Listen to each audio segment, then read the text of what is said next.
Supreme court of Pakistan میں، اور میرے ساتھ ہمارے سینئر رکن اور وکلاء کے لیڈر اور سابقہ ایڈوکیٹ جنرل میرے استاد محترم نیاز اللہ خان نیازی صاحب بھی، اور آج کی جو ہماری پیش رفت ہے اور جو قانونی آگے پس منظر اور حقائق جو نظر آ رہے ہیں اس کے حوالے سے سر آپ کیا فرمائیں گے؟ دیکھیے، آج تو ہمیں آپ کو پتہ ہے کہ ایک پارٹی کو الیکشن سے باہر کرنے کی جمہوری پروسیس سے پوری کوشش کی جا رہی ہے، اور ایک آدمی کو بغیر الیکشن کے اس کو پرائم منسٹر بنانے کی پوری کوشش کی جا رہی ہے۔ اور ہم نے کسی میڈیا پہ ہم نے کہا کہ پھر اتنا حکومت کا پیسہ لگوانا اور الیکشن کرانے کا کیا مقصد ہے؟ اب دیکھیں، ایک ادارہ ہے، کنسٹیٹیوشنل ادارہ ہے الیکشن کمیشن آف پاکستان، جو کہ ایک بالکل پارٹی بن کے سامنے کھڑا ہو گیا ہے۔ ہم نے انٹرا پارٹی الیکشن کرائے اور اس کے نتائج جمع کرائے، اور الیکشن کمیشن کا صرف مینڈیٹ 2008-2009 الیکشن ایکٹ کے یہ تحت تھا کہ ہم نے الیکشن کرا کے ان کو اپنے رزلٹ سبمٹ کرنے ہیں، اور 158 رولز الیکشن ایکٹ کے نیچے جو رولز ہیں اس کے تحت ہم نے سرٹیفکیٹ، چیئرمین نے کنور صاحب نے وہاں سرٹیفکیٹ جمع کرایا، اور انہوں نے ہمیں سیمبل نہیں دیا۔ اس وجہ سے ہمیں جانا پڑا پشاور ہائی کورٹ ریٹ کی۔ اس ریٹ میں الاؤ ہو گیا کہ آپ اس سیمبل کو، کہ آپ کا تو یہ مینڈیٹ ہی نہیں تھا، اس سیمبل کو آپ نوٹیفائی کر دیں ویب سائٹ پہ، اور بجائے انہوں نے ویب سائٹ نوٹس کرنے کے بعد نہ کرنا، اور الیکشن کمیشن جو کنسٹیٹیوشنل ادارہ تھا اس نے جا کے خود وہاں اس آرڈر کے خلاف ایک پٹیشن فائل کر دی، ریویو فائل کر دیا۔ اس ریویو میں ہمارا جو وہ انٹرم آرڈر تھا جس میں انہوں نے کہا کہ نوٹیفائی کریں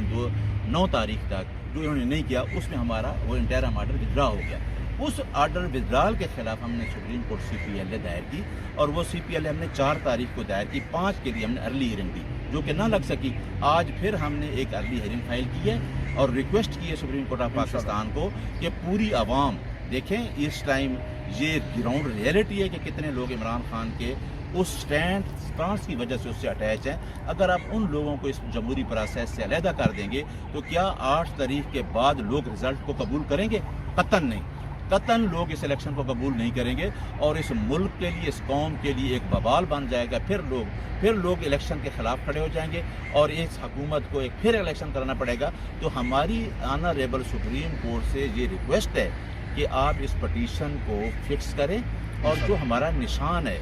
اس نشان کو، ایک پارٹی کا نشان ہے جس پہ 2012 میں بھی الیکشن لڑے، 2009 میں 2018 میں بھی الیکشن لڑے، تو وہ ہمارا، کیونکہ ہمارا تمام پروسیجر، اور دوسری پارٹی کے انٹر پارٹی الیکشن دیکھ رہے ہیں جمشید صاحب، تو آپ کو کچھ نظر ہی نہیں آئے گا۔ یہ واحد پارٹی ہے جس نے 3 الیکشن کروائے اپنے کنسٹیٹیوشن، اپنے رولز کے مطابق۔ تو آج ہمارا سپریم کورٹ آف پاکستان سے یہ ریکویسٹ ہے کہ یہ ہماری پٹیشن کو جلدی فکس کرا کے، آگے 2 دن رہ گئے ہیں، نشانات الاٹ ہونے ہیں، تو ہماری ریکویسٹ یہ، میری آج جو پٹیشن ہم نے کی، ہم نے ارلی ہیئرنگ لگائی ہے کہ ہماری پٹیشن 8 تاریخ کو فائنل کی جائے۔ اور دوسری بات ہے کہ ہمارے ایک دوست مرزا اشتیاق صاحب نے جو پٹیشن کی ہے، یہ بہت اہم ایشو ہے کہ ایکچولی توہین عدالت تو یہ ہے کہ 14 بندوں نے بیٹھ کے سپریم کورٹ نے کہہ دیا کہ 8 تاریخ پتھر پہ لکیر ہے، اس الیکشن کو پھر ڈسٹرب کرنے کے لیے تو ایکچولی ایک قانونی، ایک لیجسلیٹو ادارہ سامنے کھڑا ہو گیا۔ سر بالکل آپ کہہ رہے ہیں کہ لیجسلیٹو، جوڈیشیل اور ایگزیکٹو 3 ادارے ہوتے ہیں جو کہ لیگل گورننس کو لیڈ کرتے ہیں، لیکن جیسا کہ آپ نے دیکھا اس وقت جو سینیریو چل رہا ہے، اقبال نے جو روح اور بدن کو الگ کرنے والا تصور ایک دیا تھا، اس وقت جمہور اور جمہوریت کو الگ ہو جانا، اور اس کے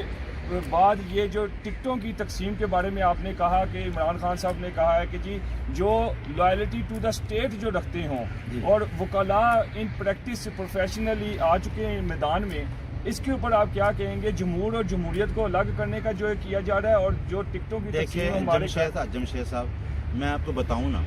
کہ ایک واحد لیڈر تھا۔ آپ کو یاد ہے کہ 2 پارٹی کے لیڈر 2007 میں جب ایک ڈکٹیٹر اس ملک کی حکومت کر رہا تھا، دونوں پارٹی کے سربراہ، ایک 10 سال کا ایگریمنٹ کر کے باہر بیٹھا تھا اور دوسرے بھی باہر بیٹھے تھے۔ بالکل یہ واحد لیڈر تھا جس کا کوئی ذاتی ایجنڈا